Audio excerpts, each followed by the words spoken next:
तो तुमने अवेलेबल होगी है। ओके, ये बात किस किस को पता है वैसे?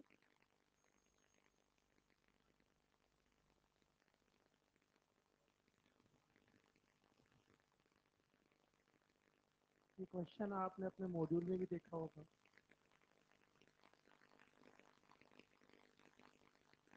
है ना?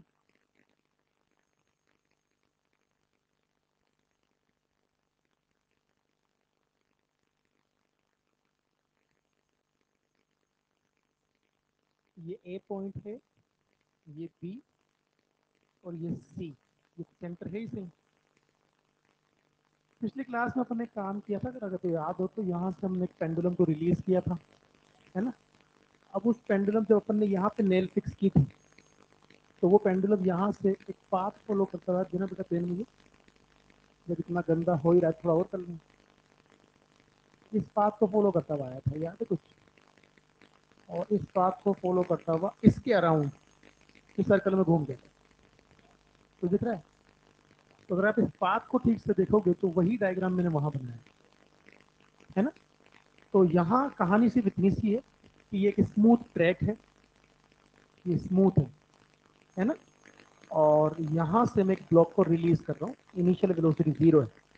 पहला सवाल आपसे ये पूछा जाता है, जो बहुत ज्यादा फेमस क्वेश्चन है, कि what will be the height of this point from the ground और lower most point of reference line so that it will complete the loop, right? So first बात तो यही है कि what should B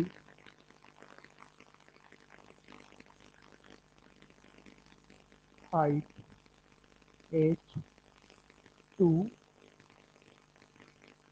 complete loop. ध्यान से समझिएगा, h height से रिलीज करने पे वेलोसिटी क्या बनती है? √2gh। तो यहाँ जो वेलोसिटी इसकी बनेगी v, अगर वो √2gh है, क्या है वो तो अपन ने यहाँ से रिलीज करने के बाद की। अब लूप कंप्लीट होने के लिए कितनी होनी चाहिए? √5gr। तो अगर ये √5gr के बराबर हुई, किसके बराबर हुई? तो बताइए लूप कंप्लीट होगा नहीं होगा?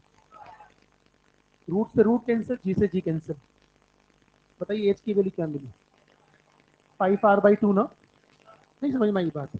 तो यहाँ से अगर आप बात करोगे, एच की वैल्यू क्या रही? 5r/2। पहला सवाल तो ये हो गया, ठीक है? दूसरा सवाल, what will be the acceleration of the block at the point B and C? तो अगर आपसे कहा जाए एक्सेलरेशन एट बी, तो ओनली सेंट्रीपिटल होगा। आपको बता चुका हूं, वर्टिकल पॉइंट पे कौन सा एक्सेलरेशन एग्जिस्ट करता है, और हॉरिजॉन्टल पॉइंट्स पर दोनों। अगर वी एग्जिस्ट करता है तो, और यहां रुक गया तो सिर्फ टेंजेंशियल। रुकने पे सेंटीमीटर कहां से आएगा? वी जीरो हो गया ना? तो रुक गया तो यहां सेंटीमीटर क्या हो गया? जीरो। बात समझ में आई? अब समझिएगा, यहाँ की वेलोसिटी कितनी? √5gr। तो velocity at B is under root of 5gr ना? और अगर ऐसा है तो हम कहेंगे सब V B square upon R becomes equal to 5g। अरे स्क्वायर कर दो ना इसका। This is what acceleration at the point B ना? नहीं समझ में आई बात? ये बी पॉइंट का एक्सेलरेशन हो गया, तो बी पॉइंट का एक्सेलरेशन तो आपको क्या मिल गया? 5g। अब जरा बताइए, यहां से आर ऊपर आने पे यहां वेलोसिटी क्या होगी? क्या यार, √3gr ना? यहां पे तो टेंजेंशियल भी एग्जिस्ट करेगा ना? टेंजेंशियल कितना? तुम्हें शर्म नहीं आ रही? मतलब थोड़ी बहुत आती है ऐसे? अब जिंदगी में वर्ड सुना, शर्म नाम की कोई चीज होती? नहीं सुना? इतने बेशर्म क्यों हो तुझे? तुम्हें बताया यहाँ पे एक्सेलरेशन क्या होता है? टेंजेंशियल ना? और टेंजेंशियल एक्सेलरेशन की वैल्यू क्या होती है? जी क्या? जी साइन थीटा ना?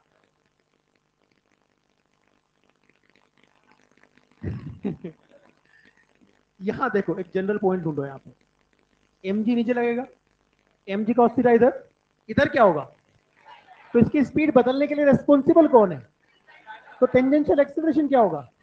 बचपन से पढ़ते आए हो भाई, इंक्लाइन प्लेन पे जी साइन थीटा होता है, और ये इंक्लाइन प्लेन तो बदल रहा है, वो हो क्या रहा है?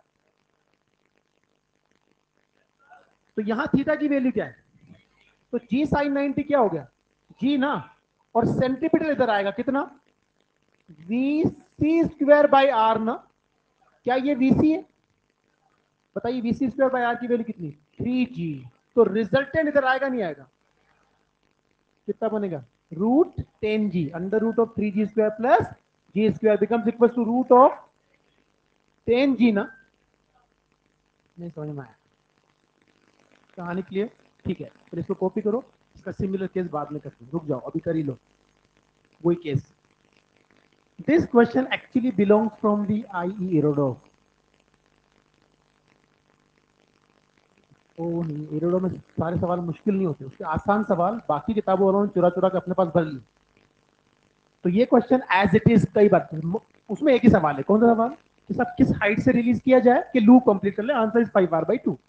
इसको एग्जैक्टली कॉपी किया रजनीक सेल्डे वालों ने, उन्होंने क्या किया जो अपन ने कल किया था, कि सब मान लीजिए ये एक सस्पेंशन पॉइंट है एस, यहां एक पेंडुलम है, और पेंडुलम को मैं यहां से रिलीज कर रहा हूं 90 डिग्री से, क्या कर रहा हूं, रिलीज। तो इनिशियल वेलोसिटी क्या हो गई, जीरो, इसका लेंथ एल, ये लोअर मोस्ट पॉइंट है, इस लोअर मोस्ट पॉइंट से मैक्सिमम कितनी हाइट पर एक नेल को लगाया जाए कि ये जब यहां से आए तो आने के बाद इसके अराउंड लूप कंप्लीट कर ले, इससे ज्यादा ऊपर लगाओगे तो प्रोजेक्टर करता हुआ गिर जाता है ना। तो ये जो नेल है, क्या किया मैंने, कुछ भी बना दिया,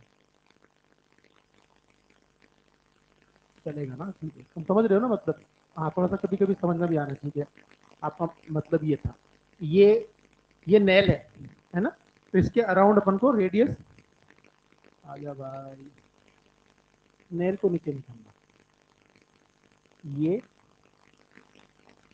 ऐसा कुछ, राइट, तो ये लगभग यही केस है, नहीं समझ में आई बात, जरा मुझे बताइए, अगर ये y है, क्या है y, तो जरा मुझे बताइए यहाँ का r वहां का y, और यहाँ का l यहाँ का h, तो मुझसे वहां r पूछा है ना बेसिकली, तो यहां से r करूंगा तो क्या मिल जाएगा, 2h/5। नहीं समझ में आया, वो हमेशा सवाल में लेंथ की वैल्यू देते हैं 1 मीटर, कितनी देते हैं, तो इसको अगर 1 मीटर दे देगा वो, तो वो 0.4 मीटर आ जाएगा, नहीं समझ में आई बात। तो ये जो y की मैक्सिमम वैल्यू होगी वो कितनी होनी चाहिए, जल्दी बताइए, अरे 2l/5 to complete loop around nail. For L equal to 1 meter, this becomes equals to 2/5 meter. That means this is a 0.4 meter. नहीं समझ में आई बात, बना लो जल्दी से।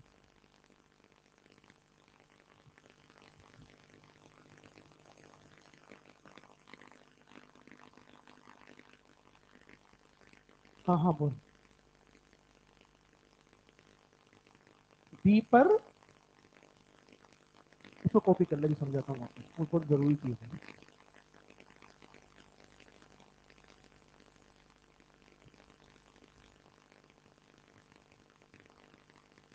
बेटा जल्दी बना लेना, ये बहुत सारे केस करने हैं, और आज अपनी लास्ट क्लास, इस लिहाज से ये हुआ कि अगर अभी डिस्कशन पूरा नहीं हुआ तो फिर मुझे वो प्लस पे जाकर डिस्कशन करना पड़ेगा एक बार। अभी सिकंदर सर आ गए ना तुम्हारे, तो एस टी सर और सिकंदर सर चलेंगे, एस सर खत्म हो गया तो वो आ जाएंगे बायोलॉजी वाले, आप अपन वापस आएंगे बाद में, फिर आखिरी लास्ट टाइम तक हम ही चलेंगे। नहीं अभी अभी तो इनका स्लो होता है बायोलॉजी वालों का, फिजिक्स 2 चली ना तुम्हारे शुरू से, मतलब हाँ, ऐसे ही मान लो, बेसिकली तो वो हम ऑल्टरनेट होकर इसमें 3 चल रही थी, फ्लोट तो 2 ही थे ना, हाँ तो वो दो दो का ड्यूरेशन फिक्स होता है, मतलब 3 महीने 3 फिजिक्स चलनी थी, तो 2 फिजिक्स चलनी थी, फिर बायो, अब डबल चलेगी तुम्हारी बायो, नहीं नहीं केमिस्ट्री डबल चलेगी, वाइस वाइसर आ रहे हैं ना आज से, आज सॉरी मंडे के बाद, हाँ यार कंसेप्ट क्लियर नहीं है थोड़ी,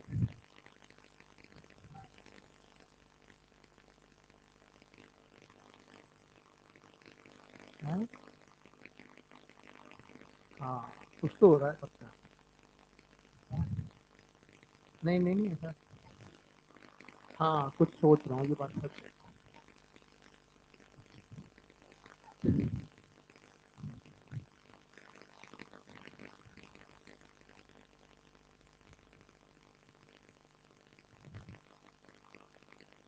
जल्दी कर लो फटाफट।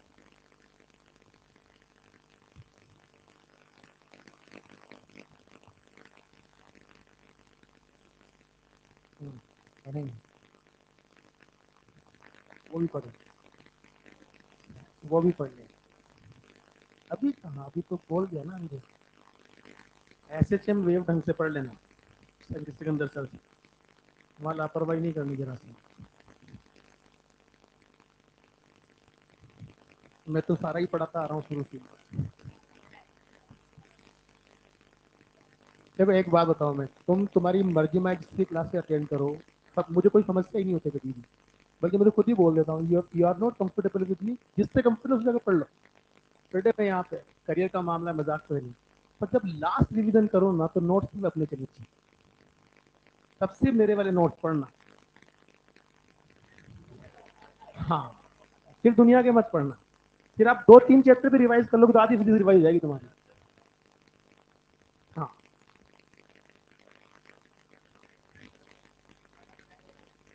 बढ़े बढ़े।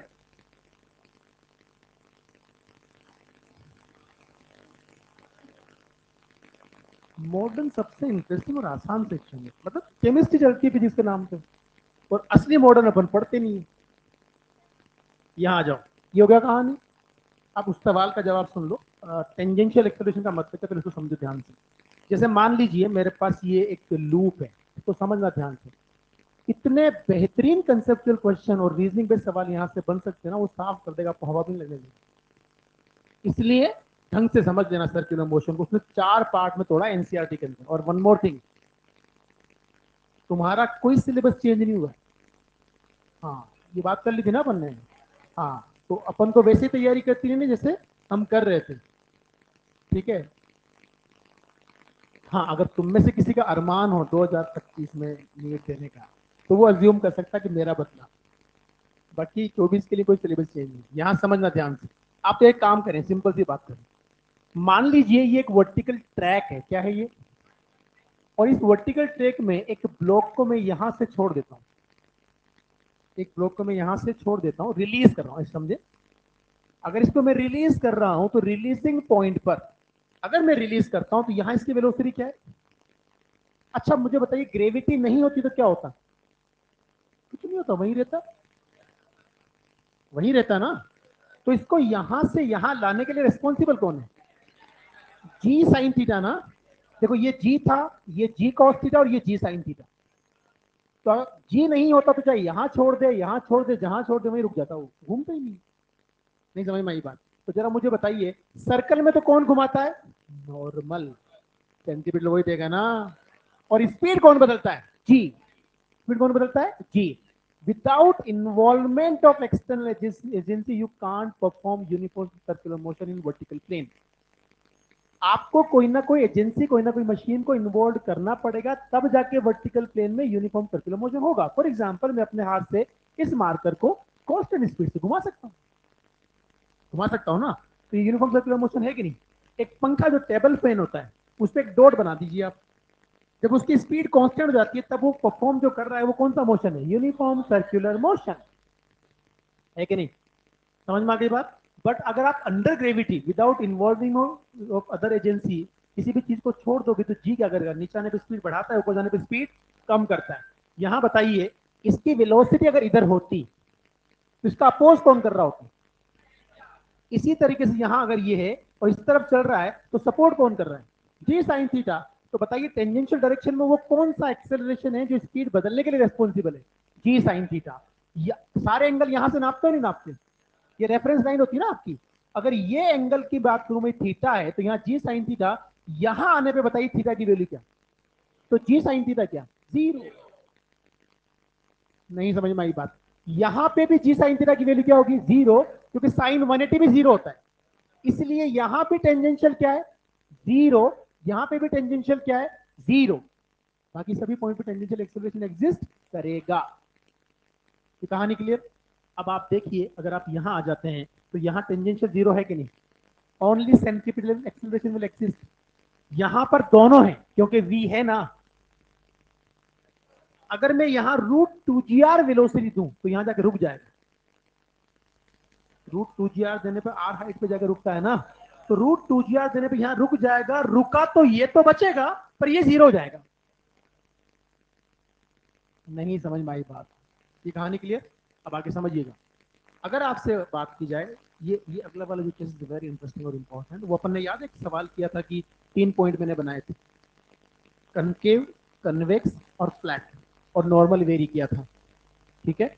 अब आपने देखा होगा कि हमने बात की थी वहां पर कि जैसे मान लीजिए मेरे पास कोई ऐसा कन्वेक्स ब्रिज है।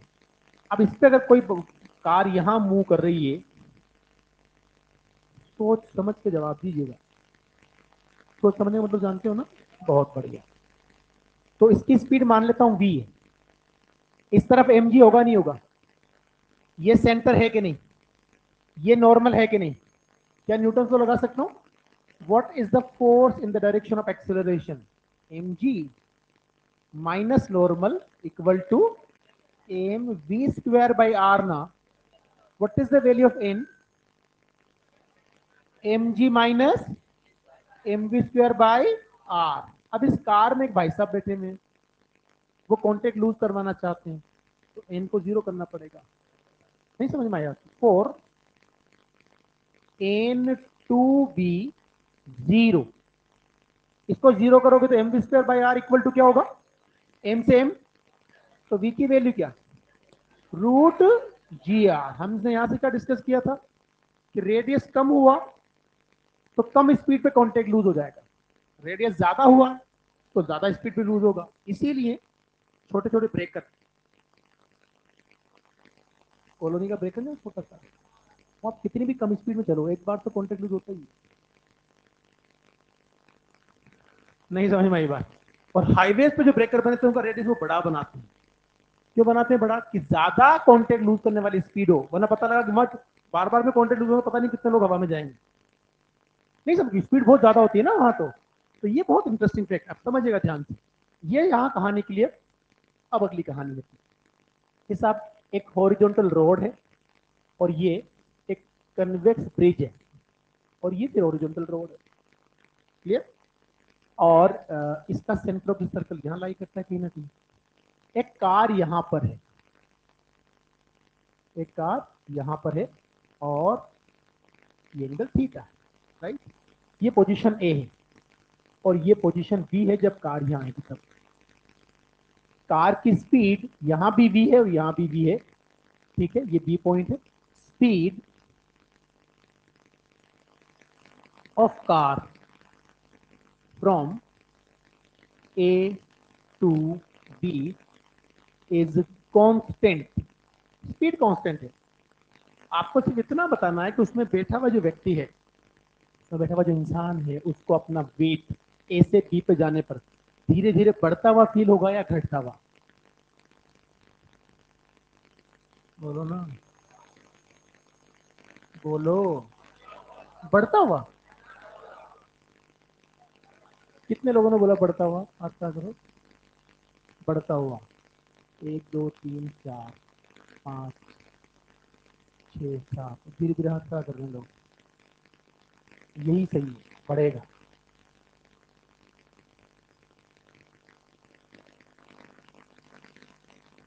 आप समझना ध्यान से। फटाफट लोगों ने यहाँ कॉन्टेक्ट लूज हो जाता है वहां पे। सबसे पहले बताइए, यहाँ ये एम जी है कि नहीं? ये क्या है? एम जी कॉस थीटा ना। ये नॉर्मल है कि नहीं? बताइए। ये वी स्क्वायर बाई आर इधर होगा ना, तो force in the direction of acceleration M G cos theta minus N equal to M V square by R. So what is the value of N? This becomes M G cos theta minus M V square by R. क्या speed constant है? तो क्या ये constant है? अगर ये constant है तो एम जी भी तो कांस्टेंट है। यहां से यहां आने पर थीटा की वैल्यू बढ़ रही है, कम हो रही है? थीटा की वैल्यू कम हो रही है तो कॉस थीटा बढ़ रहा है, तो ये पूरा बढ़ रहा है, तो ये तो इंक्रीज होगा और वो कांस्टेंट है, मतलब नॉर्मल बढ़ेगा। नहीं समझ में आई बात? तो as car move from the A to B, the value of mg cos theta will increase, but mg square by r will remain constant. So definitely weight of the person sitting inside the car will observe increase. नहीं समझ में आई बात? ठीक है, तो हम बात करेंगे कि बना लो जल्दी से।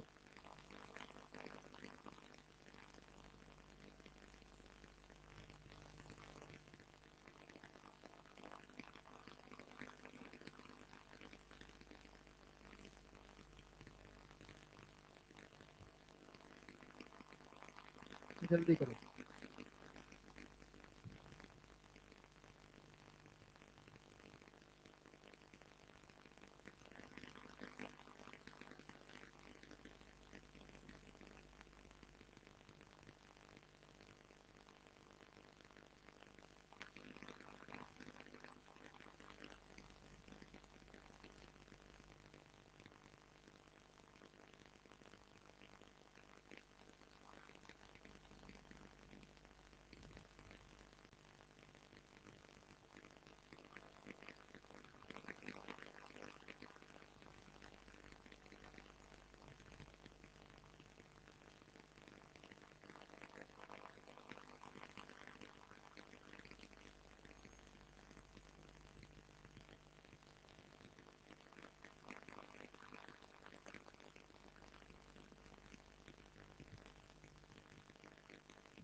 बढ़े?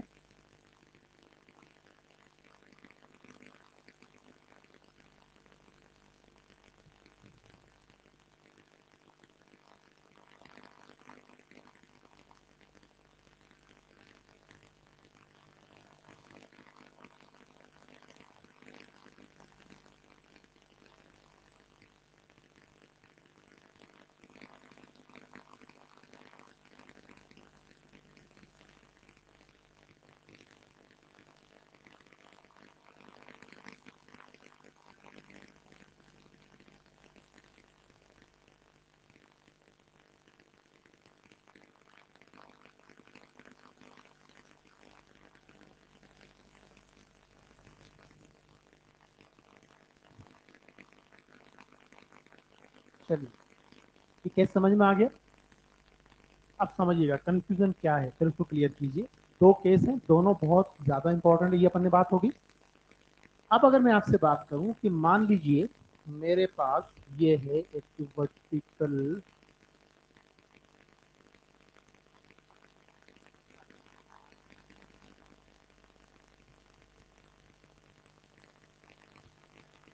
ये वर्टिकल पॉइंट है, टॉप मोस्ट पॉइंट, और एक कार जो है इस लोअर सरफेस पे चल रही है। तो समझ में आई बात? ये कार अब इधर चल रही है वी से, ये एंगल थीटा है।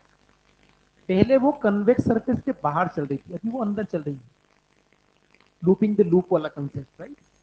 और यहां अगर आप देखोगे तो यहां का नॉर्मल पता है कितना होगा?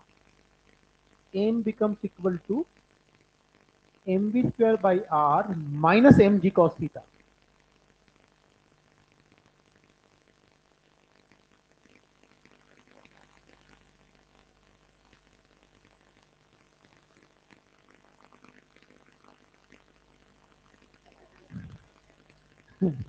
कोमा में नहीं है क्या? अपन ऐसा पढ़ा था कि जब अंदर कोई गाड़ी चलती है तो ये होता है थीटा की वैल्यू अपनी यहां से नापी थी, ये। और आपसे कहा था कि कोस minus theta plus cos theta होता है। अच्छा, ये भाड़ में गया, छोड़ो, डायरेक्ट ही बात कर सकते हैं ना। तो अपन एक काम करते हैं, पहले आप इससे बढ़िया चीज समझिए। ठीक है, ध्यान से समझना। और ये फील होता है जिंदगी में, कभी कोई हिली एरिया में अगर कार वार से जाने का मौका मिले, तो ऐसे कन्वेक्स और कनकेव रोड बहुत मिलते हैं। तो वहाँ दो तीन चीजें होती है। अगर मान लीजिए कन्वेक्स सरफेस पे आपकी गाड़ी चल रही है, स्पीड बहुत ज्यादा है, तो कई बार आप कॉन्टेक्ट लूज कर जाते हैं, आप बहुत हल्का फील करते हैं। और कनकेव के लोअरमोस्ट पॉइंट से जब आप गुजरते हैं तो वेट ज्यादा फील होता है। लेकिन एक बहुत इंटरेस्टिंग पॉइंट होता है जहां पे गुदगुदी चलती है। हेलो, अभी समझना क्या होता है। ऐसे जैसे मान लीजिए कि, हाँ, समझना ध्यान से, यहाँ पे एक पॉइंट मैंने बनाया, ये पॉइंट, और इसको, ठीक, मतलब ये वाला जो पॉइंट है ये इस वाले सर्कल का हिस्सा है, और ये वाला जो पॉइंट है वो इस सर्कल का हिस्सा है। इस पॉइंट को एक स्पेसिफिक नाम से जानते हैं। हाँ, ये जी सर ने बताया होगा, डिफ्लेक्शन नहीं, इन्फ्लेक्शन। पॉइंट ऑफ इन्फ्लेक्शन, जहां पर कर्वेचर बदलती है,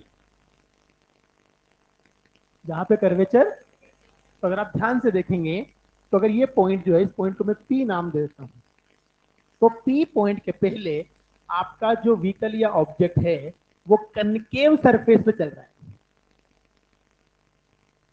और पी के बाद वो कन्वेक्स पे चलेगा। नहीं समझ में आई बात? अगर आपको सिर्फ इतनी सी बात समझ में आती है कि यार इस पॉइंट के जस्ट पहले यहां, और इस पॉइंट के जस्ट बाद में यहां दुनिया बदल जाती है, तो आपका सवाल गलत नहीं होगा। जो आप गलतियां करते हो वो इस वजह से करते हो, आप समझना ध्यान से। बेसिकली मैं इसके जस्ट पहले और बाद में बना रहा हूं, मुझे एक्सटेंडेड बॉडी बनानी थी इसलिए डायग्राम वो बना दिया, पर थीटा हम सेम ही लेंगे। तो बोलो ना यार। तो यहां ये थीटा ले लूं, और यहां पर ये थीटा ले लूं, राइट। अब मैं जस्ट पहले बात करता हूं। तो अगर आपकी गाड़ी इस तरफ चल रही है वी से, तो ये नॉर्मल इधर होगा नहीं होगा? यहां पे भी नॉर्मल इधर ही है, पर यहां अगर देखोगे तो एक्सेलरेशन किधर है? सेंटर की तरफ, C1 की तरफ ना। यहां देखो तो एक्सेलरेशन किधर है? C2 की तरफ। अब जरा बताना, यहां मैंने एम जी इधर लगाया, ये क्या है? एम जी कॉस थीटा ना। इसी तरीके से यहां अगर मैं एम जी इधर लगाऊंगा तो ये क्या है? M G cos theta. कुछ समझ में आया? यहां का नॉर्मल N1, यहां का नॉर्मल N2।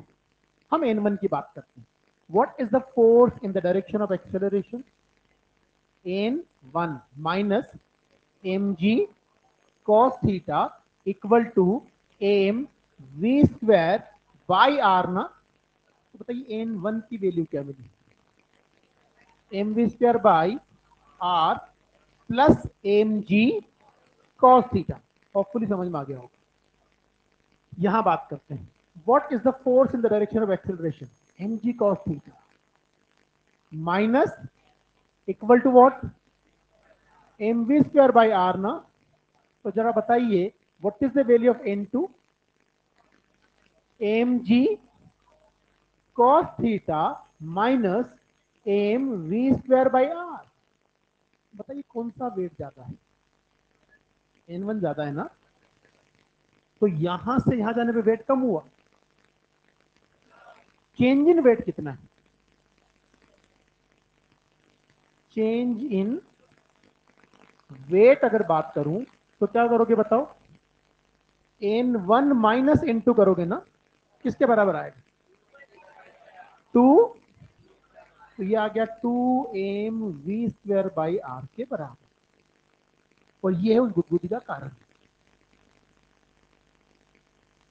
नहीं समझ में आई बात? तो अगर आप यहां देखेंगे तो ये यहां से यहां तक ये सरफेस तो फ्लैट ही है ना। तो यहां आप मेंटली प्रिपेयर रहते हो, यहाँ जीवन में यहाँ हल्का फील होता है, यहाँ भी आप मेंटली प्रिपेयर रहते हो, यहाँ भारी फील होता है। और जब आप मेंटली प्रिपेयर्ड हो तो आपकी बॉडी तैयार है उस चीज को बर्दाश्त करने के लिए। और आप प्रिपेयर्ड नहीं हो, तब अचानक कुछ हो जाए, जो कि वहां होता है। नहीं समझ में आई बात? ठीक है, तो इट इज वेरी इंपॉर्टेंट, समझना ध्यान से बेसिकली यहां नॉर्मल बदल जाता है, फॉर्मूले का तरीका बदल जाए, इसलिए आप कंफ्यूज रहते हो। अगर अंदर कनकेव पे चले तो थीटा की वैल्यू बदल, जैसे मान लो अपन यहां बात कर रहे थे, ये M B square by R plus M G cos theta है ना, यहां आ जाओ, जब थीटा 90 से ज्यादा हो जाएगा तो कॉस थीटा नेगेटिव, अंदर में चल रहा है ना। अब यहां से यहां आने पर नॉर्मल कम होगा, नहीं समझ में आई बात। लेकिन हम क्या देख रहे हैं कि यहां से यहां आने पर नॉर्मल बढ़ता है,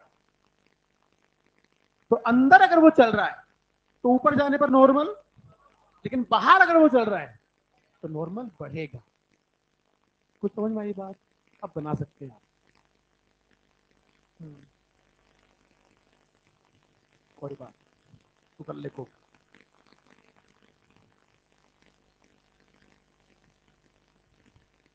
मेरी गाड़ी उल्टी आ जाए तो, मैं गाड़ी ऊपर से नीचे लेके आऊं तो फिर चलेगा। हाँ, इतना ही।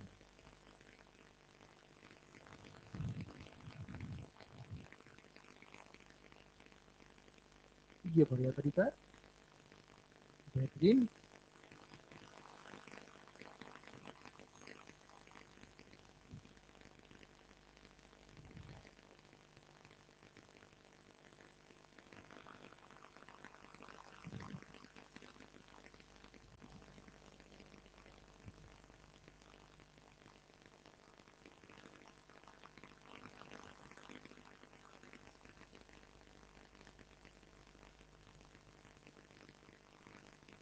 गलत कर दिया मैंने।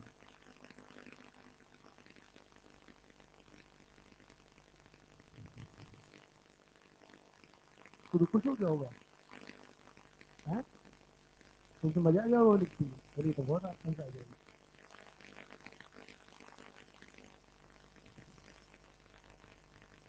हाँ जी, कुछ समझ में आया, क्या बोलते हैं उस पॉइंट को?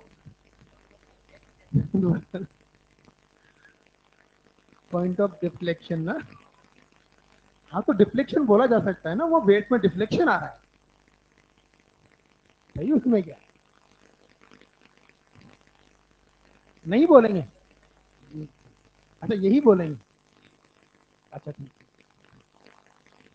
विरोधी पार्टी के हो, अच्छा ठीक है।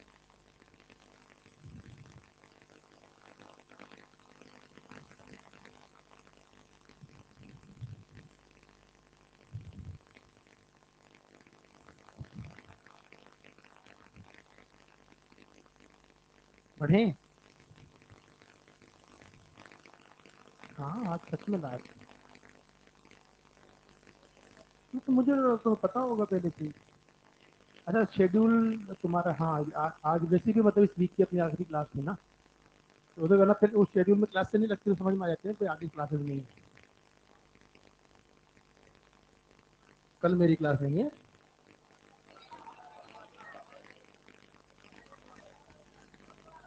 हाँ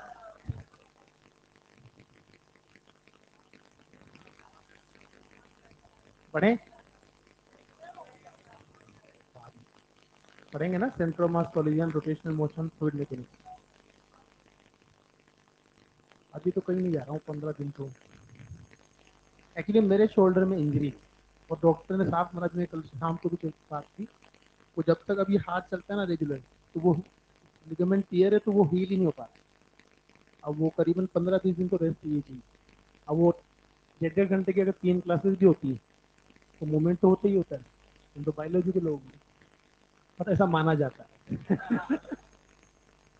कि तुम बायोलॉजी के लोग हो, तुम्हें समझ में आती होगी ये बात।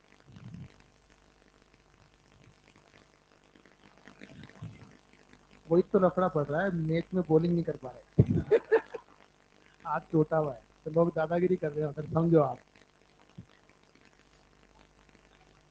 हाँ, वो ज्यादा मजा आता है ना, ऐसे आप समझो।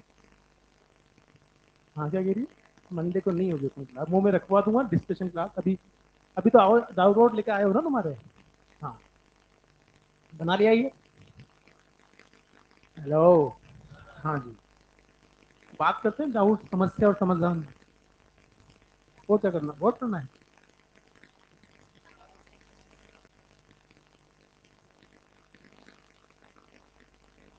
ढूंढ ढूंढ वो ढूंढ ले, क्या कहीं क्या पढ़ना चाहती है मुझे बता। ऐसा केस बताओ जहां ऑर्बिटल वेलोसिटी रेडियस पे डिपेंड ना करे। ऐसा केस बताओ जहां पर ऑर्बिटल वेलोसिटी रेडियस पे डिपेंड ना करे।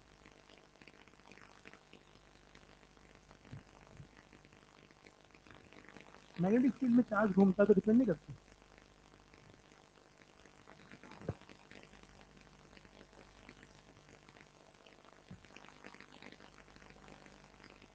मैम कह रही है कि मैग्नेटिक फील्ड में अगर ऐसा होगा तो ऐसा कुछ नहीं होता। मैग्नेटिक फील्ड में आप सब जानते हो कि जैसे मान लीजिए एक पार्टिकल को आपने जो चार्ज क्यू था, क्या था समझते जाना, कंपैरिजन कर लेना, सारे सर्कुलर मोशन एक साथ आएंगे। ठीक है, तो इसका चार्ज प्लस क्यू है, ये v वेलोसिटी से चल रहा है। Magnetic field into the plane of the board है b, राइट। मैग्नेटिक फोर्स क्या होता है जल्दी बताइए, F magnetic is what, Q, थोड़ा तमीज से बोल, v क्रॉस b। v किधर है, b अंदर, थंब ऊपर आएगा, और फोर्स का डायरेक्शन जो आता है वही सेंटर बनता है। इसका मतलब फोर्स इधर आया मैग्नेटिक, तो ये सेंटर बना। तो आप यहाँ v और b के बीच का एंगल 90 होगा तो क्यू भी हो गया। तो Q V B becomes equal to what, M B square by R ना। v से v को रवाना कर, r की वैल्यू क्या मिली, M V by Q B ना। और यहां से अगर मैं v की बात कर लूं तो v क्या मिला, Q B R by M ना। तो ये तो रेडियस पर डिपेंड कर रहा है। पर आप जब v equal to omega R बात करते हो तो v equal to omega R होता है ना। तो जब इसको ओमेगा आर लिखोगे तो आर से आर कैंसिल होके ओमेगा जो है वो किस पे डिपेंड नहीं करेगा, रेडियस पे ना। v पे भी डिपेंड नहीं कर रहा ना ये, Q B upon M equal to what, two pi F equal to what, two pi by T. मतलब omega frequency and time period does not depend on v velocity. और यहां आप क्या देख रहे हो, यहाँ ध्यान ध्यान से, बेसिकली टाइम पीरियड क्या होता है जरा बताना, t equal to two pi R by V ना, ये कांस्टेंट है। आपका ये फॉर्मूला बोलता है कि मैं v को डबल करूंगा तो r भी डबल हो जाएगा। तो अगर मैं v को डबल करूंगा तब r भी डबल होगा, तो t पे कोई फर्क नहीं। समझ में आई बात। तो ये चीज हो गई जो बहुत कॉमनली तुमसे पूछा जाता है, frequency, angular velocity and time period does not depend on v। ये तो अपन ने बात कर ली, ऑर्बिटल वेलोसिटी यहाँ तो रेडियस का फंक्शन है। सेटेलाइट में बात करते हैं, पता है root G M by R. Electron के मोशन में भी आता है आर, आता है ना। अब बताओ कौन सा ऐसा केस है जहां ऑर्बिटल वेलोसिटी रेडियस पे डिपेंड नहीं करती। तो थोड़ा दिमाग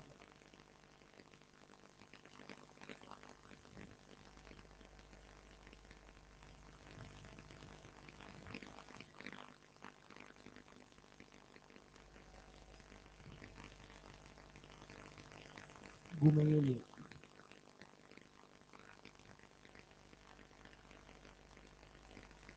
तुक्के मारना ना नहीं, पता हो तो बात करो।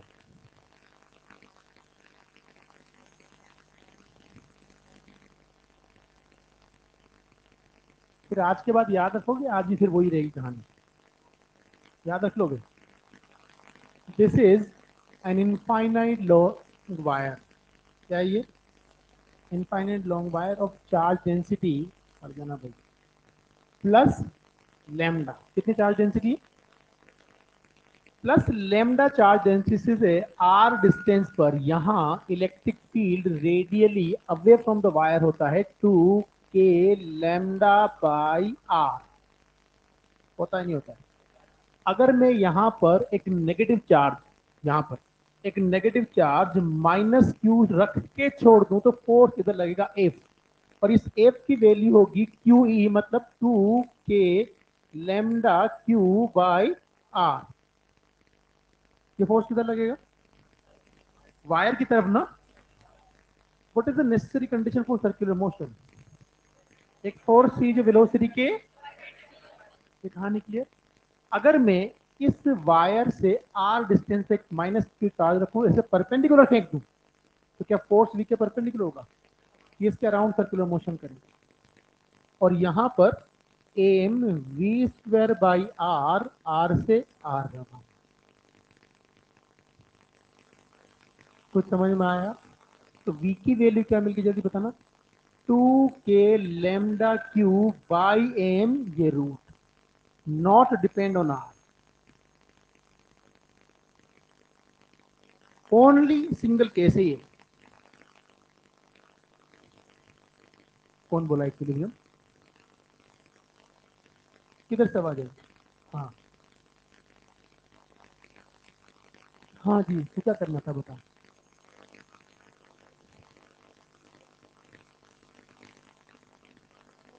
दुनिया के जितने भी सेंट्रीफ्यूगल फोर्स प्रोवाइड करने वाले फोर्स होते हैं, वहां एक equal to Q M square by R ही करते हैं हम।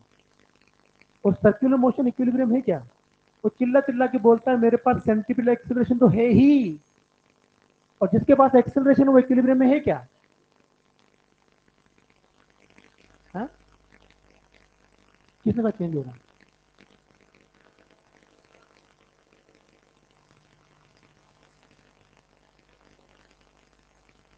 फोर्स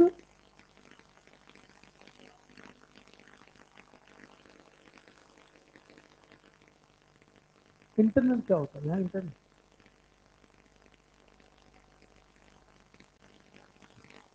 कहाँ गए थे? कहीं नहीं, क्या लाए? कुछ नहीं, झक्की मारी है अपन ने पूरे सर्कुलर मोशन पढ़ते पढ़ते। अगर ये हालत तुम्हारी अभी है तो झक मारने से भी कोई नहीं, झक मारने में सोचते तुम लोग।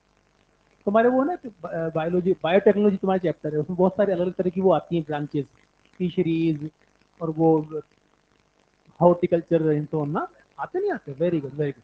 उसमें तुमसे सवाल पूछा जाता है कि झक मारने का मतलब क्या होता है? फिशिंग, मछली पकड़ना। Very good. मैं नहीं बताया था क्या? अरे तुम्हें बायोलॉजी वाले क्या बताते हो? तो वो ना फिशिंग वाले जो वो रोप लेकर के घंटों बैठे रहते हैं, वो चुपचाप बैठे रहते हैं वो। उनको उसमें बड़ा इंटरेस्ट आता है कि वो धागा जो जा रहा है पानी के अंदर, वो कब वहां से डिप करे, बस उसका इंतजार करे। वो डिप करेगा मतलब फिश ने, हाँ, तो उसके लिए कभी 2 घंटे भी बैठना करता है, कभी 3 घंटे भी, और आउटपुट कुछ नहीं है। तो उसको क्या बोलते हैं? झक मारना। तो यहाँ भी कुछ ऐसा ही हुआ है। पागल कहीं का भी। एक बात बता मेरे को, दुनिया सर्कुलर मोशन की शर्त क्या है? अच्छा, अरे नहीं, ये इज अ ब्रेव बॉय, वो तो पूछ पा रहा है, समस्या तो बहुत से लोगों को होगी। आप समझो, आप ये देखो, आप टॉप ऊपर चल जा, उसको ऊपर से देख रहा है तू। आंख वाँख बनाते हैं ना अपन मेडिकल में, उसमें मैग्नेटिक्स में आंख बनाते हैं ना, हाँ। तो टॉप व्यू डायग्राम बनाऊंगा तो कहानी क्या है कि साहब ये है वायर, ये है आर, ये है फोर्स कौन सा? क्यू ई, और ये मेरा नेगेटिव चार्ज था जिसको मैंने वी इधर दे दिया। तो जो इधर क्यू ई लग रहा है वो क्या करेगा? वो तो सेंट्रीपिटल प्रोवाइड करेगा ना। हाँ क्या?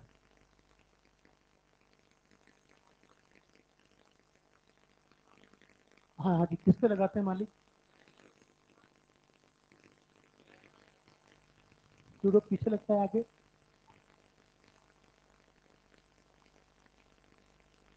हम सूडो की बात कब करते हैं? उसको बताने दो ना, समस्या तो उसको है। हाँ, मैंने एग्जाम्पल भी दिया था तुम्हें कि वो बोर जब अपनी पोस्टुलेट्स दे, बोर पता है बड़ा बदतमीज आदमी था, वो रिसर्च करता था। अब साइंटिस्ट को क्या होता है? प्रूव करना होता है चीजों को। भाई आपने जो स्टेटमेंट बोला है उसको जस्टिफाई करो मैथमेटिकली और एक्सपेरिमेंटली। अब इलेक्ट्रॉन पे घुस कर एक्सपेरिमेंट कर नहीं सकते आप, तो अपनी थ्योरी दे रहा था। नहीं समझ में ये बात? तो वहां एक तो थ्योरी होती है, थ्योरी मतलब प्रूवन है कि सब आपने जस्टिफाई कर दिया कि थ्योरी है, नेचर के अकॉर्डिंग ऐसा होता है। एक होता है कि सब आपने सिर्फ कल्पना की, इमेजिनेशन, परिकल्पना आप बोल दो, इमेजिनेशन बोल दो, या उसको पोस्टुलेट बोल दो। तो आज भी आप पोस्टुलेट नाम से ही पढ़ते हो उसको। तो वो बताता नहीं था किसी को, तुझे मानना है मान, पर ऐसा होता है। तो लोगों ने उसको पोस्टुलेट ही बोला। तो जो वो बोल रहा था कि सब इलेक्ट्रॉन, मैंने एग्जाम्पल दिया था तुम लोगों को, तुम क्या टाइम पास में, तुम क्या, ठीक है बोर बीच में आ गए, चले ना आ गए, इसलिए बोर को बीच में लाया था मैं। अब ये समस्या नहीं आती। कि जब उससे पूछा गया कि इलेक्ट्रॉन के ऊपर न्यूक्लियस का इतना स्ट्रॉन्ग फोर्स ऑफ अट्रैक्शन लगता है, आफ्टर दैट वो न्यूक्लियस के अंदर क्यों नहीं घुस जाता अपना रेडियस छोटा करता करता। तो उसने क्या कहा था कि साहब इलेक्ट्रॉन पे लगने वाला जो फोर्स ऑफ अट्रैक्शन है वो फ्यूगल से बैलेंस हो जाता है, और जब वो फ्यूगल से बैलेंस होने की बात कर रहा था तो कहां बैठा था, इलेक्ट्रॉन पे। अब ये मत पूछना बोर इलेक्ट्रॉन में कैसे बैठेगा। हाँ, कुछ समझ में आई बात। जब मैं किसी रोटेटिंग फ्रेम में बैठ के बात करता हूं तो फ्यूगल की बात करता हूं। जमीन पे खड़ा होगा तो क्या बोलूंगा, कोई फोर्स चाहिए जो सेंट्रीपिटल प्रोवाइड करे। इतने बदतमीज कैसे हो सकते हो तुम लोग, हालांकि तुम हो। इतना तमीज से समझाया था तुम्हें जब सर्कुलर शुरू किया था कि भाई जैसे मान ले कोई पार्टिकल यहां है, यार तुम्हारा कसूर नहीं है इसमें। नहीं मैं, कौन बोला। हाँ मतलब बदतमीजी होती है ना, बदतमीजी का भी एक्सट्रीम लेवल होता है। देखो आई एम प्राउडली से कि मैं अकेला आदमी बोलता हूँ इस दुनिया की इस इंडस्ट्री में जो आज भी समझाने की कोशिश करता हूँ कि ऐसा होता है।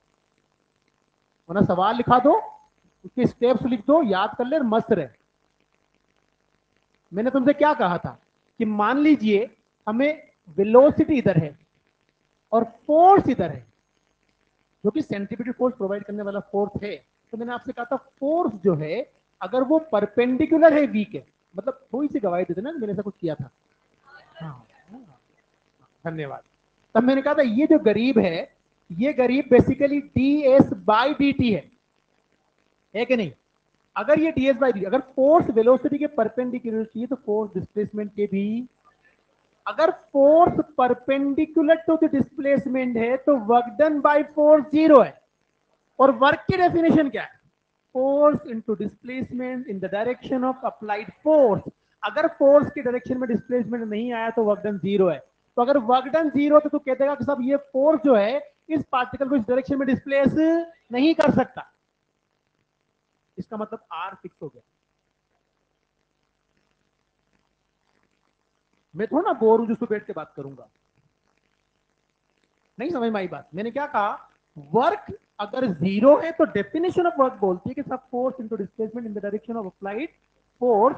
तो अगर work done by force zero है तो फोर्स के डायरेक्शन में कोई डिस्प्लेसमेंट नहीं, इसका मतलब रेडियस में कोई चेंज नहीं आएगा। कहानी क्लियर। अब जरा बताइए, आप कह रहे हो सब बैलेंस करने वाला नाटक ही खत्म हो गया। फिर दूसरी बात मैंने आपसे कही थी कि सेकंड ऑफ न्यूटन क्या होता है, क्योंकि यही फिजिक्स है, रेट ऑफ चेंज ऑफ। तू बता। गलत बोला ना, कान के दोनों, वो आमिर खान के देखे थे थ्री इडियट में।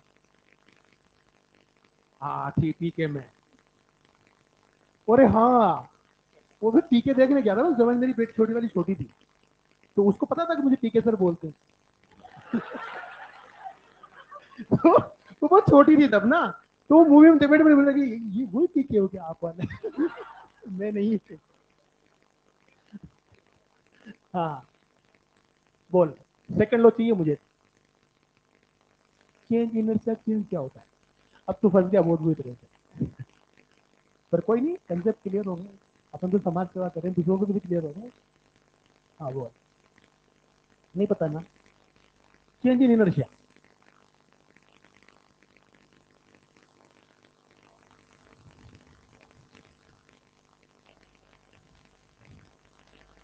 कोई बता सकता है।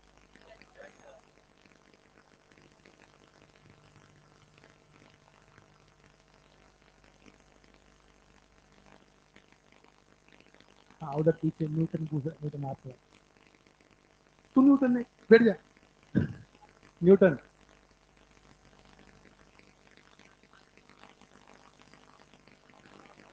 कितना जल्दी नहीं करना है, बैठे। Rate of change of linear. यही तो बीमारी ने तुम्हें बर्बाद किया है। तो देखो, सुर तो हम मिला देंगे, शुरू तो करो। हमें हमें हमें बायोलॉजी वालों ने यही सिखाया। नहीं समझ भाई बात। वो ऐसे तो याद करवाते हैं, what is the power house of the cell, नाइट्रोन। बच्चा खुश, बोले मुझे याद हो गया यार, क्या बढ़िया टीचर मिला। सुन ले तमीज से, जो फॉर्मूला तेरा है वो F external equal to D P by D T है। उसको हम बोलते हैं rate of change of linear momentum equal to external force.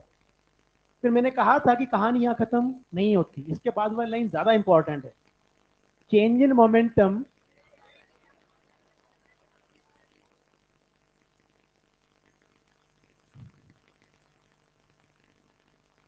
मतलब पता है क्या होता है,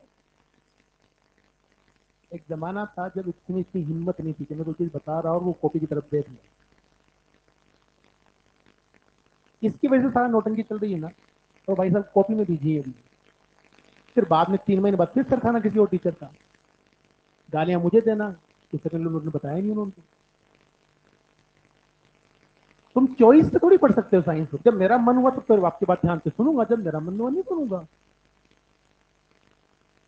Rate of change of linear momentum equal to external force and change in momentum takes place in the direction of applied force। भाड़ में गई ये लाइन, सिर्फ इतना पता होना चाहिए मोमेंटम में चेंज का डायरेक्शन ही फोर्स का डायरेक्शन होता है। तो लॉ है ये, मैंने उस दिन कहा था लॉ डेफिनेशन में फर्क होता है। लॉ नेचर की प्रॉपर्टी, उसमें कोई चेंज, वो तो वैसा करके रहेगा जैसा वो बोल रहा है। कौन है सर? लॉ, वो करके रहेगा, लेकिन डेफिनेशन ऐसा करे जरूरी नहीं है। आपने कहा किसी बॉडी पे फोर्स लगाओगे तो वर्क हो भी सकता है ना भी हो, वो डेफिनेशन, वर्क का कोई लॉ नहीं होता। कुछ समझ में आई बात? तू दीवार का धक्का देता रहे, वर्क नहीं होगा यार, नहीं समझ में आई बात।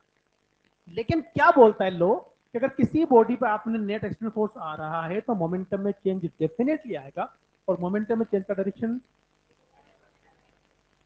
समझ में आ गई बात? मोमेंटम में चेंज का डायरेक्शन ही वेलोसिटी में चेंज का डायरेक्शन है, ये बात भी हमने की थी। समझ में आ गई बात? अच्छा जरा बताइए, क्या वेलोसिटी में चेंज का डायरेक्शन ही एक्सेलरेशन का डायरेक्शन है? मतलब फोर्स के डायरेक्शन में एक्सेलरेशन आएगा। तो आपने कहा सब मेरे जो आपने कहा सब हम एक फोर्स थी जो वेलोसिटी के परपेंडिकुलर बना रहे हमेशा, वहां से एक बात क्लियर हो गई कि वो जो पार्टिकल है वो फोर्स के डायरेक्शन में डिस्प्लेसमेंट, मतलब रेडियस फिक्स हो गया। पर लो बोलता है सेकंड लॉ ऑफ न्यूटन के मोमेंटम में चेंज आएगा, और मोमेंटम में चेंज का डायरेक्शन फोर्स का डायरेक्शन, फोर्स का डायरेक्शन किधर? सेंटर की तरफ, किधर? और मोमेंटम में चेंज का डायरेक्शन अगर फोर्स का डायरेक्शन है तो मोमेंटम में चेंज का डायरेक्शन वेलोसिटी के में चेंज का डायरेक्शन है, और वेलोसिटी में चेंज का डायरेक्शन एक्सेलरेशन का डायरेक्शन है, मतलब सेंटर की तरफ एक्सेलरेशन आएगा, जिसको बोलते हैं सेंट्रीपिटल एक्सेलरेशन। कुछ समझ में आई बात? आई बात समझ में?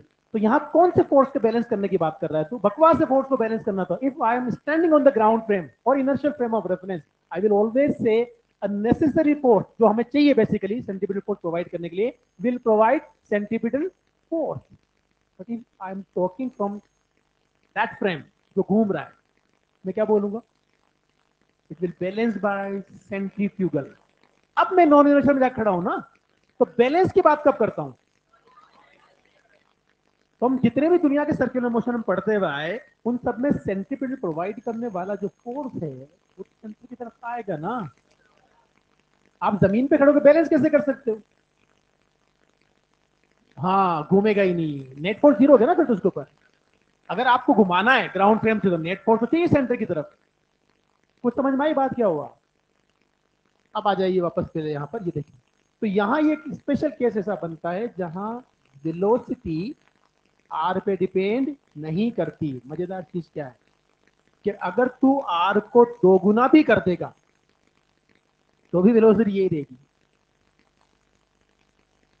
अरे यार, नहीं समझ, तू आर को 4 गुना कर दे, मतलब अगर ये वायर के आसपास घूमेगा तो एक फिक्स वैल्यू ऑफ वेलोसिटी के लिए घूमेगा, वरना नहीं घूमेगा। इस न्यूमेरिकल वैल्यू से फिक्स वैल्यू निकल के आएगी ना। सपोज वो वैल्यू 10 मीटर पर सेकंड है, तो अगर उस गिवन चार्ज के लिए तेने 10 मीटर पर सेकंड की वेलोसिटी दे दी तो घूमेगा, 10 से कम देगा तो भी नहीं घूमेगा, ज्यादा देगा तो भी। तो ये एक स्पेशल केस है पूरी फिजिक्स में, जहां पे हम कह सकते हैं कि जो orbital motion of charge particle है या कोई भी पार्टिकल का ऑर्बिटल मोशन है वो रेडियस पर डिपेंड नहीं, बाकी सब जगह डिपेंड करता है। तो समझ में आई बात? ठीक है, ये था वो केस जिसकी मैं बात कर रहा था। अब आप मर्जी आपकी, याद रखो, आपकी मर्जी नहीं याद रखो आपकी मर्जी। हाँ जी, आप रखो।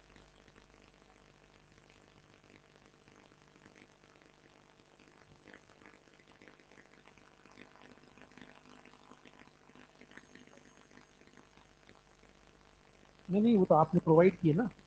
अट्रैक्शन के कारण कहाँ से वेलोसिटी आएगी? अट्रैक्शन के कारण तो वायर की तरफ वेलोसिटी आएगी। नहीं समझ में आई बात। अट्रैक्शन के कारण तो वायर के पास तरफ आएगी ना वेलोसिटी। भाई अगर मैं एक सिंपल सी बात करूं, ये मेरे पास वायर है plus charge lambda charge density का, ये आर डिस्टेंस था, यहाँ छोड़ देता है इसको माइनस क्यू को, तो फिर तो इधर भागता ना, टकरा जाता, फिर क्यों घूमता? वो तो आपने प्रोवाइड किए ना। नहीं समझ में आई बात। जैसे आप कहते हैं ना लॉन्चिंग ऑफ सैटेलाइट का जो कंसेप्ट है, तो वो लोग क्या करते हैं? वो लोग यही तो करते हैं, प्रॉप वगैरह जुड़ती है ना, उसका मोमेंटम बदल देते हैं, वो उस पार्ट सेपरेट होता रहता है, तो मोमेंटम कंजर्वेशन से वो इधर गया तो उधर उल्टा भागेगा। नहीं समझ में? आप ऐसे समझ सकते हो सिंपल। हालांकि वो बहुत डिटेल मैकेनिज्म है, मैं तो सिंपल सी बात समझाने की कोशिश कर रहा हूँ। ऐसे समझे कि मान लो ये हमारा एक प्लेनेट है। अब इस प्लेनेट से एक ऑब्जेक्ट को मैंने ऊपर फेंक दिया वी से, और ये यहां जाके रुक गया, रुक गया तो टपक जाएगा वापस। नहीं समझ में आई बात? रुकेगा तो आना उसका हक है ना, ग्रेविटेशन पुल लग रहा है। पर मान लीजिए जब वो रुका यहां पर, तभी इसका एक टुकड़ा टूट के इधर भाग गया, तो इतना ही मोमेंटम इसको इधर मिल जाएगा, तो ये हो जाएगा ना चालू, एम जी के परपेंडिकुलर वेलोसिटी हो गई। लेकिन ये जो प्रोब है इसको डिस्ट्रॉय करवाना जरूरी होता है। अगर ये डिस्ट्रॉय नहीं हुई तो क्या होगा? क्योंकि अगर मान लो ये इधर चली, फिर इसमें एक्सप्लोजन होगा,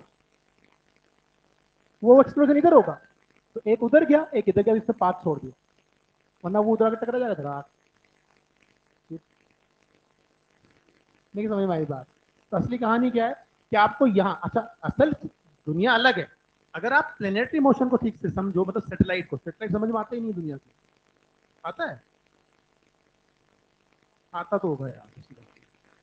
चलो कोशिश करते हैं, मतलब हो सकता है थोड़ा बहुत मुझे भी आता हो, तो समझते हैं, अगर तुम्हें आता है या मुझे आता है या हम सबको आता है, ऐसे बात करते हैं ना।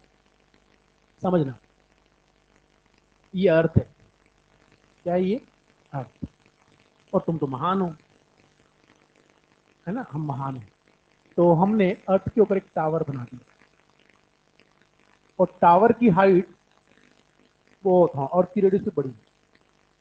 जब महान बोला ही है तो छोटे मोटे काम क्यों करें? टावर कितना बनाया, हाँ, और फिर हम चढ़ गए इसके ऊपर। ज्यादा दिमाग मत लगाना, 6400 किलोमीटर रेडियस, तुम्हारी ऑक्सीजन कैसे मिलेगी, मैं जिंदा कैसे रहूंगा? नहीं, वो तेरी प्रॉब्लम है। जब तू टावर बना सकता है तो कुछ भी कर सकता है। अब तो यहाँ चढ़ गया, और यहाँ चढ़ के लगा पत्थर फेंकने। अब समझना ध्यान से, अब काम की चीज आई। अगर इतनी सी बात समझ में आ जाती है ना, बहुत आसान चीजें हैं ये। तो आपने एक पत्थर इधर फेंका, मान लो v1 स्पीड से, और v1 कम था, तो ये ऐसे पैराबोलिक पाथ फॉलो करता करता करता करता यूं आगे गिर जाएगा। सेम स्पीड से इधर फेंकता तो वो ऐसे यूं आके गिरता। तो इस पाथ को कंप्लीट करके देखिए, एलिप्स है।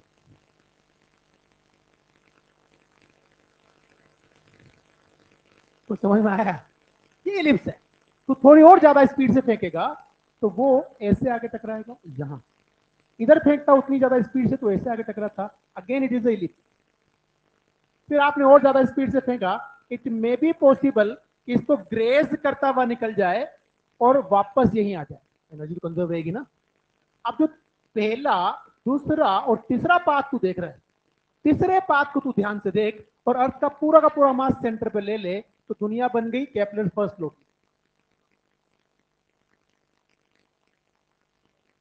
कुछ समझ में आया?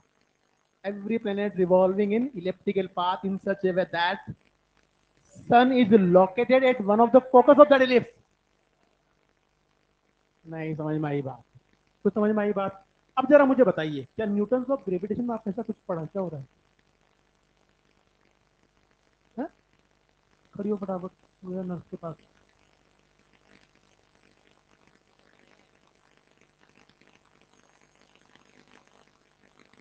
हाँ जी, तो चली जाएगी। हाँ, तो ये समझ में आया कि क्या हुआ? अब बात को ध्यान से समझिएगा। अगर मान लीजिए मैं आपसे को एक लिफ्ट है, उसकी रस्सी कट गई, आप उसमें बैठे में हैं, आपको वेटलेसनेस फील होगा। कोई भी ऐसी चीज जो गिर रही है, किसी भी तरीके से गिरे, जरूरी नहीं वो ऐसी सीधी गिरे, वो गिरे बस। गिरती हुई चीज को बोलते हैं फ्रीली फॉलिंग। क्या बोलते हैं? फ्रीली फॉलिंग का मतलब ये नहीं है इसको फेंक दूंगा मैं तो भी फ्री फॉल है। नहीं समझ में आई बात? किसी भी डायरेक्शन में फेंकते ये फ्री फॉल है। गलत में क्या रहती है हमें, सब फ्री फॉल का मतलब छोड़ते सीधी टपके ना। किसी भी चीज को फेंक दिया ना तेने हवा में, वो फ्री फॉल है। और फ्रीली फॉलिंग चीज के अंदर मैं खड़ा हुआ तो मुझे मेरा वेट जीरो फील होगा। तो समझ में आई बात? तो ये पत्थर जो मैं बार बार फेंक रहा हूँ ये फ्री फॉलिंग स्टेट में है। अगर ये बड़ा पत्थर होता और मैं इस पर खड़ा होता तो मेरा वेट मुझे क्या फील होता? जीरो। तो समझ में आए? अब क्या होता है, एक पर्टिकुलर वेलोसिटी होती है, उसको बोलूंगा मैं वी नॉट। उस वेलोसिटी की वैल्यू इतनी ज्यादा होती है कि हमेशा लगभग सर्कुलर ऑर्बिट में घूमता है, तरह ये सैटेलाइट है।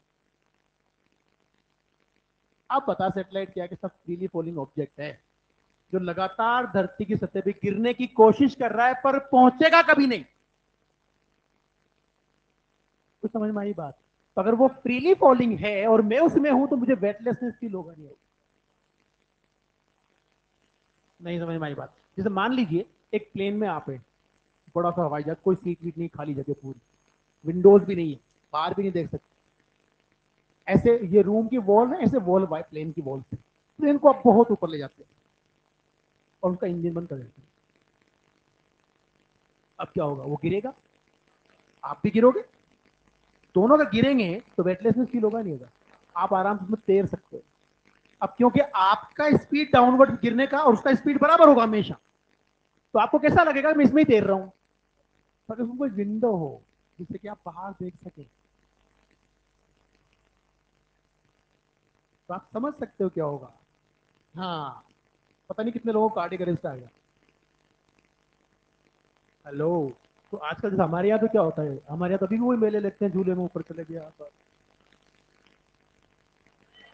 अगर आपको याद हो तो कुछ झूला होता है ना वर्टिकल वाला, अभी आगे तो सुनो, झूला तो मुझे भी याद है कितने झूला याद है। उस झूले को अगर आप कभी बैठे हो उस पर तो आप देखिएगा, जब आप ऊपर जाते हो तो आपको वेट ज्यादा फील होता है। जो मैं उसकी बात कर रहा था ना, कन के ऊपर चलने वाली बात, वही दुनिया है वो। ऊपर वेट ज्यादा और नीचे आने में वेट कम फील होता है। हाँ, और वो बीच में गुदगुदी भी होती है। हाँ, अभी कुछ समझ में आया? तो बेसिकली सैटेलाइट है क्या? It is not other than a freely falling object. अगर फ्रीली फॉलिंग ऑब्जेक्ट है और उसमें मैं हूं तो मुझे वेटलेसनेस फील हो, सिंपल सी बात है। नहीं समझ में आई बात? अब सिंपल सी बात ये है कि अगर आप किसी सैटेलाइट को ऐसे फेंकोगे, देखो दो लो तो तुम्हारे कंप्लीट हो गए केपलर से। एक अपन उस दिन प्रूव किया था, T equal directly proportional to R cube, किया था ना? हाँ, अभी तीसरा भी कर ही लेंगे, 2 मिनट में। तीन लोग पर तुम्हें तो कहीं याद रहता है। तो फ्रीली फॉलिंग ऑब्जेक्ट है ना सैटेलाइट, क्या है? और उसमें अगर मैं हूं तो मुझे क्या फील होगा? वेटलेसनेस। ये कहानी के लिए आप समझिएगा ध्यान से। अगर मैं आपसे कहूं कि मान लीजिए ये वो इलिप्स है, राइट, और इसके किसी एक फोकस पर यहां यहां सन मान लेते हैं, ये सन है, क्या है ये कोई भी प्लेनेट हो सकता है, इसको ऐसे बोल दिया। आप यहां थे और आप यहां से यहां चले। आप मुझे बताइए यार, ग्रेविटेशनल फोर्स, ये एंगल डी थीटा है, क्या है ये? और ये आर है। एक सन ही मान लेते हैं, सन यहां से यहां चला, सन का मास कितना? एम। सन की वेलोसिटी कितनी? वी। अरे बोलो ना यार, कितनी वेलोसिटी? वी। जरा मुझे आप बता सकते हैं कि इसने ये जो एरिया स्वेप्ट आउट किया उसकी वैल्यू क्या होगी? ट्राइंगल है ना ये? अरे बोलो ना। डी ए की वैल्यू कितनी? Half into base into height, D S ना, आर्क लेंथ। अरे एंगल इक्वल टू आर नहीं समझ में आई बात? ये कहानी क्लियर है कि नहीं? बोलो भाई। एक काम करता हूं, इधर भी dt से डिवाइड करता हूं, इधर भी dt, तो बुरा मानेगा। ये क्या है? और इसको बोलते हैं एरियल वेलोसिटी। क्या बोलते हैं? तो D A by D T equal to 1/2 R V. एम से मल्टीप्लाई और डिवाइड कर दो, कोई बुरा मानेगा? ये क्या है? Angular momentum M V R क्या बना, L upon 2m, this is what, D A by D T. अब जरा बताइए, क्या ग्रेविटेशनल फोर्स सेंट्रल फोर्स है? बोलो ना। सेंट्रल फोर्स अगर ये है तो आप मुझे बताइए कि हमने सब पढ़ा था फोर्सेस की प्रॉपर्टीज में कि एंगुलर मोमेंटम कंजर्व रहेगा। एंगुलर मोमेंटम, क्या एल कांस्टेंट रहेगा? क्या एम कांस्टेंट है? क्या ये पूरा कांस्टेंट है? अगर ये पूरा कांस्टेंट है तो एरियल वेलोसिटी कांस्टेंट है।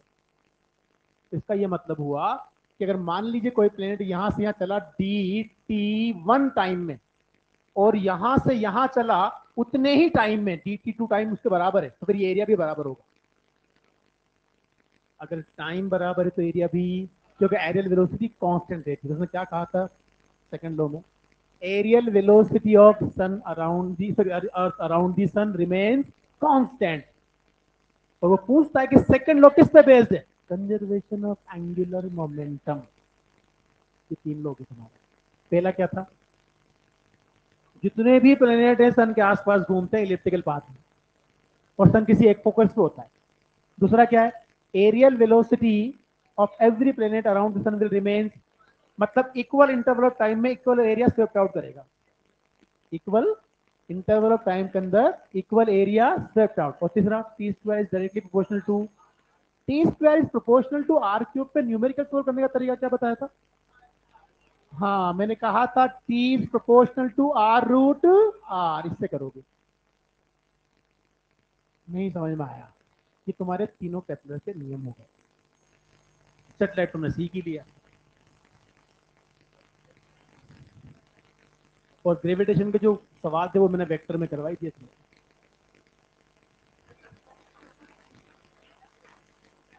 नहीं करवाया देगा? नहीं नहीं, तरीका वही होता है। ऐसे तो पढ़ते हैं तो आप, तुम्हारी समझता क्या, तुम चीजों को प्रॉपरली याद नहीं रखते, भागते रहते हो बस। वरना ये तो अब चली कोचिंग इंडस्ट्री तो हमारी कमजोरी का फायदा बिजनेस वाले उठाते हैं। वरना हमारे जमाने में थोड़ा ऐसा होता है, क्रैश कोर्स होता था बोर्ड के बाद 45 दिन का, उसी में लोग सेलेक्ट हो जाते थे 45 डेज में। तो 11वीं 12वीं बड़े तमीज से पढ़ते, तुम्हारे साथ पढ़ा बहुत सारी समस्या आ गई आज के बच्चों के साथ। क्या आई, मैं छोटे बच्चों को देखता हूँ, स्टेप मार्किंग बहुत बड़ी समस्या है। स्टेप मार्किंग सबसे बड़ी प्रॉब्लम है। 5 नंबर का सवाल आया, उसको 10 स्टेप में डिवाइड कर देंगे या 5 स्टेप में। अगर 10 स्टेप में डिवाइड करेंगे तो 0.5 मार्क्स की हर एक स्टेप है, तो एक स्टेप सही लिख दी तो उसका नंबर मिल जाएगा। अब उससे क्या होता है कि अगर आपको कोई डेरिवेशन नहीं भी समझ में आ रहा, तो आप जितना समझ में आए उतना रख लोगे, उतने नंबर तो आएंगे। हमारे जमाने में दुनिया वो लगती कि अगर तेने पूरा सही किया और आखिरी में गलत आंसर लिख दिया तो 0 नंबर मिलेंगे। क्या मिलेंगे? इसका फायदा पता है क्या था, हम विदाउट परफेक्शन आगे बढ़ते ही नहीं थे, क्योंकि आपने थोड़ी भी गलती की तो नंबर तो 0 ही मिलना। हम जितना भी पढ़ते थे, हमारे टाइम पे अलग गोल बनाते थे लोग, यार तो ये चैप्टर है ना, इसमें काम काम की 6 चीजें अच्छे से कर ले, बाकी नहीं करना। वो इतने अच्छे से करने होते थे, रात के 3 बजे उठा के बेटा ये क्या होता है ये बता दिया। अब अगर आपको इतनी चीजें दिमाग में होल्ड करके रखोगे आप, तो फिर बाद में जब लोगों को लोग क्लब करते हैं तो समझ जाते हैं हाँ ये वहां था, ये वहां था, ये मैं जोड़ समझ में आता, मैं तो भूल जाता हूँ बार बार। नहीं समझ में आई बात, तो चीजें इससे बदली हैं बहुत तेजी से, और ये कहीं ना कहीं गलत डायरेक्शन ही चल रही है। मैं तो इसका कभी भी, अब सही आएगा ये जो अभी आया ना एनईपी, उन्होंने ये किया है। उन्होंने क्या करा कि चलो ठीक है यार, बच्चे परेशान नहीं हो, हम एक काम करते हैं सिलेबस कम करते हैं, पर कम सिलेबस पे जम के पूछेंगे। हाँ, लेकर देखेंगे। और नर्स है ना यहाँ पर,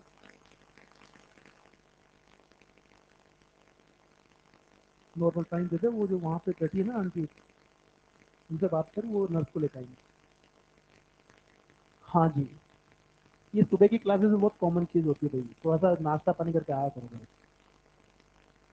अभी सर्दी के दिनों में फिर तुम्हारे वो मेस वेस वाले बदतमीजी बनाते टाइम पे नाश्ता, कुछ भी रख लो अपने रूम में, छोटी मोटी चीज थोड़ा बहुत खा पी के आओगे तो। अब ये तो 3rd फ्लोर ही है, लोग 6ठे फ्लोर पे भी इतने रैंप पे चढ़ते हैं। लास्ट के 2-3 केस हुआ, मैं सुबह भाग भाग के हॉस्पिटल करवाना पड़ा, पता लगा साहब कुछ खाया ही नहीं है। तो ऐसा भी क्या, और दूसरी चीज, एक और बात बहुत जरूरी बता रहा हूँ, मेरे पास पिछले 8 दिन में 3-4 केस आगे बच्चों के। ये तुम जो ऑर्डर करते हो ना खाने, मतलब मेस का खाना अच्छा नहीं है, तुम अपन साइंस पढ़ते हो ना, अपना थोड़ा बेझक तुम करते नहीं करता है, नहीं करता ना, उसी का फायदा उठाते हैं सब। अच्छा एक बात बताओ, एक डिश किसी होटल पे 200 रुपए की है, ऑर्डर देने पे वो आपको 150 रुपए की क्यों मिलती है? कोई बेवकूफ नहीं दुनिया में। होटलों पे जितना भी खाना बचता है 2 दिन 3 दिन का पुराना, वो गर्म करके तुम्हें परोसा जाता है। जो फिक रहा था उसके, वो अगर 50% रेट में भी जा रहा है तो उसको क्या समस्या है? समझ में आई बात? जो खाना पहले डस्टबिन में फिकता था, बाहर कूड़े में फिकता था, अब वो अगर 50% में उसका बिक रहा है तो फायदा हो गया ना। तो ये आप अननेसेसरी, उससे अच्छा है तुम्हारे वो टेस्ट हो या नहीं हो, कम से कम डेली तो बन रहा है तुम्हारे हॉस्टल में। तो यार माइंड का बहुत बड़ा गेम होता है। वो चित्रांग मोडिया को हम यहाँ लेके आए थे, तो हॉस्टल में कोई नहीं, हॉस्टल उसका एडमिशन करवाया, तो उसका रूम बाकी बच्चों से सब अच्छा था, बाकी तो तुम्हारा 8x10 का दड़बा होता है छोटा सा, उसके लिए बड़ा रूम था कोई नहीं। तो मैं उसको वहां जब लेके गया तो उसमें उसका घर मैंने देखा हुआ है, तो वहाँ सुखाड़िया सर्किल पे उदयपुर पे 20,000 स्क्वायर फीट में उसका तो बंगला बना हुआ है। उसमें उसका बहुत शानदार आलीशान रूम है, सारी फैसिलिटी, तो इसमें कैसे रहेगा? मैं उसको बोला तू यहाँ कैसे रहेगा? तो करना क्या, मुझे टेबल चाहिए, बेड चाहिए सोने के लिए, मुझे कौन सा मेरी जीवन बिताना है इसके अंदर? नहीं समझ में आई बात? ये माइंडसेट, क्या मेरा मकसद यहाँ कमरे का स्टैंडर्ड मेंटेन करना है, खाना मेंटेन करना नहीं है। मुझे तो यहाँ आकर रैंक प्रोड्यूस करने और निकल जाना है। और जब ऐसा माइंडसेट होता है तो बर्कले से आता है उसके पास मेल, तो उसने एमआईटी ज्वाइन किया। आप क्या बनना चाहते हो ये आपके ऊपर डिपेंड करता है। एक तो कि आप दुनिया के हाथ जोड़ो, एक दुनिया आपके हाथ जोड़ो।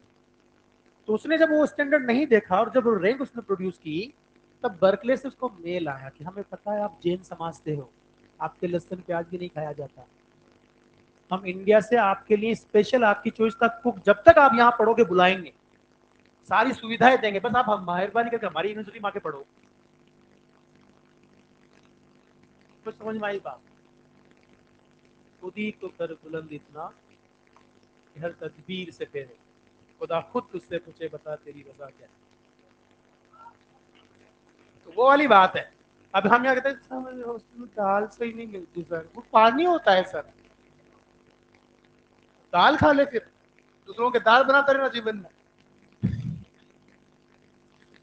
अच्छा ये समझ में आया नहीं आया? ये क्या, अभी तो आप दाल पे थे, कैसे समझ में आएगा?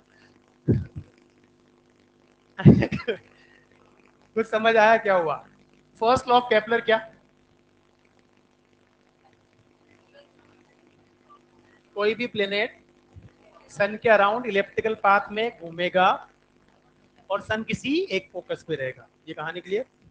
दूसरा क्या है? Areal velocity D A by D T which is what L by two M remains constant, मतलब इक्वल इंटरवल टाइम में इक्वल एरिया स्वेप्ट आउट करेगा। किस पे बेस्ड है?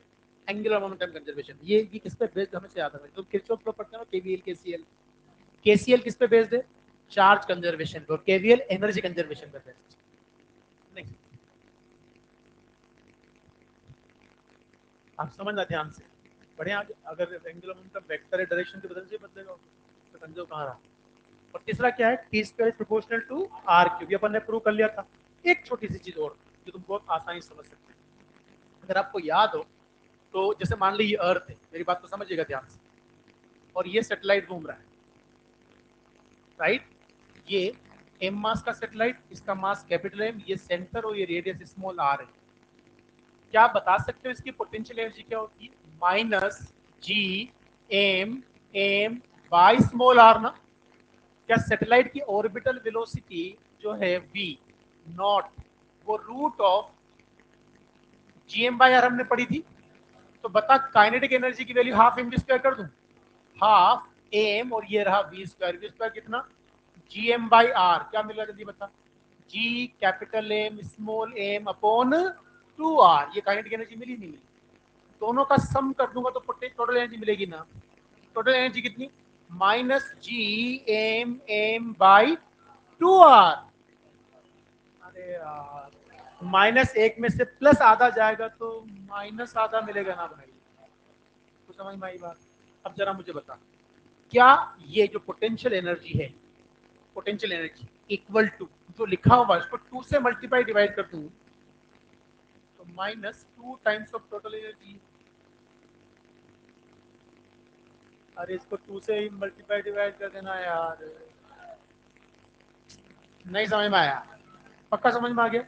और दूसरी चीज, क्या जो टोटल एनर्जी है उसका मैग्नीट्यूड काइनेटिक एनर्जी, तो ये 2 टाइम्स ऑफ काइनेटिक एनर्जी भी हो गया ना।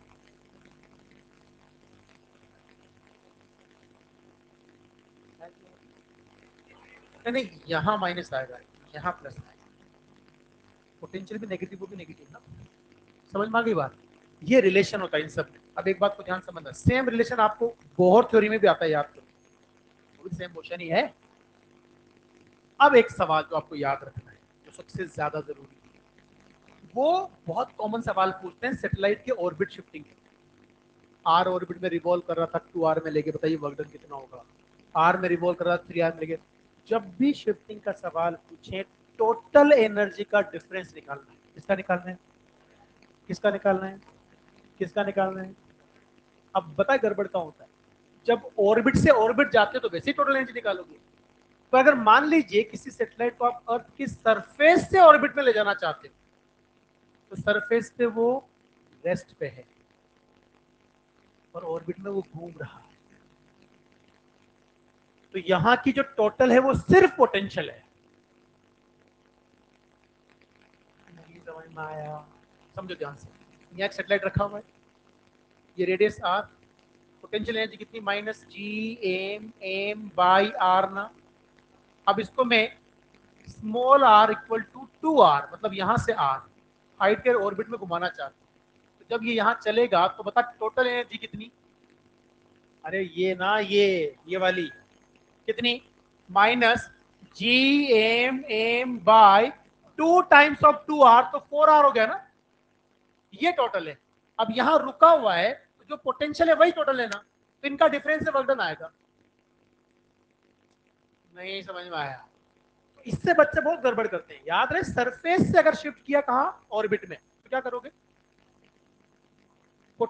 सरफेस किसी पोटेंशियली टोटल है और ऑर्बिट में टोटल टोटल टोटल है। नहीं समझ में आया? लेकिन ऑर्बिट टू ऑर्बिट शिफ्ट किया तो समस्या नहीं है, फिर तो हम इससे कर लेंगे सीधा सीधा। हेलो, अब एक सवाल समझना, बहुत फेमस सवाल है, वो तुमसे अक्सर पूछा जाता है। आप बताए, आपसे कहा जाएगा, एक ऑब्जेक्ट है जो एफ इक्वल टू -k/r² के अकॉर्डिंग सर्कुलर मोशन कर रहा है कंजर्वेटिव फील्ड में। बता उसकी टोटल एनर्जी कितनी है? सुनना ध्यान से, -k/, नेगेटिव साइन जहां भी फोर्स में आ गया वो अट्रैक्टिव नेचर शो करता है। क्या शो करता है? आप सवाल को पता है कैसे सोल्व करते हो? आप सोल्व करते हो कि साहब ये जो k/r² है, यही सेंटीमीटर प्रोवाइड कर रहा होगा mv²/r। r से 2 से मल्टीप्लाई और डिवाइड कर, ये क्या है? तो काइनेटिक एनर्जी की वैल्यू कितनी आ गई? k/, ये कहां निकली है? क्या फोर्स की जो वैल्यू तेरे को दी वो -k/r² है? बोलना यार। आप मुझे बताओ, du इक्वल टू -f.dr होता है, और ये क्या हो जाएगा? k/r² ना। इंटीग्रेट करूं, u मिलेगा नहीं मिलेगा? के बाहर लूंगा, 1/r² इंटीग्रेशन माइनस 1/r ना। अरे 1/r, तो क्या लिख दूं बता? ये -1/r कितना बना बता? -k/r, दोनों को जोड़ तो जरा, 0 मिल रहा है। टोटल एनर्जी कितनी? -k/2r। अरे ये यही था, वो जीएमएम को क्या लिख रखा है उन्होंने?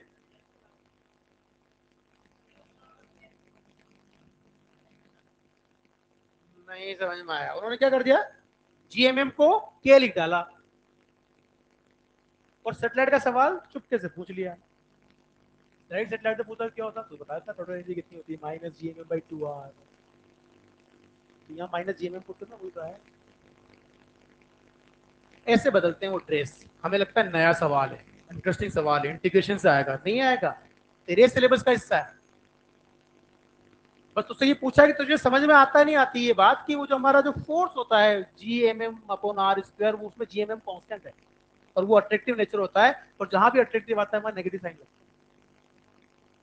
तो यही तो डिफरेंस होता है कि जो लॉजिकली स्ट्रांग होते हैं ना बच्चे, वो क्या करते हैं कि जैसे वो ये लिखेगा ना कि जो फोर्स है वो -k/r² है, बता टोटल एनर्जी कितनी, दूसरा सेटेलाइट दिखेगा, बोले के की जगह आपने Gmm लिखा हुआ है, तो टिक करेगा और आगे बढ़ेगा without wasting single second. Difference आ जाता है वहीं पे। अगर आप 10-12 सवाल भी जो बाकी लोग कैलकुलेशन कर रहे हैं वो आपने सीधे टिक कर दिए तो आप तो जीत गए। समस्या ही समय है। तुम कहते हो ना जब घर जाके तो पेपर बन जाता है, मेरे से बहुत सारा समय होता है। नहीं समझ में आई बात? चलिए साहब, थैंक यू सो मच। अब डिस्कशन रहा तो अपन कर लेंगे, ऑनलाइन कर लेंगे, या मैं किसी दिन किसी से मतलब क्लास मांग लूंगा। हाँ, उधार कोई दे देगा तो, इतने आसानी से देते नहीं लोग। Thank you so much. मस्त रहो। हाँ हाँ।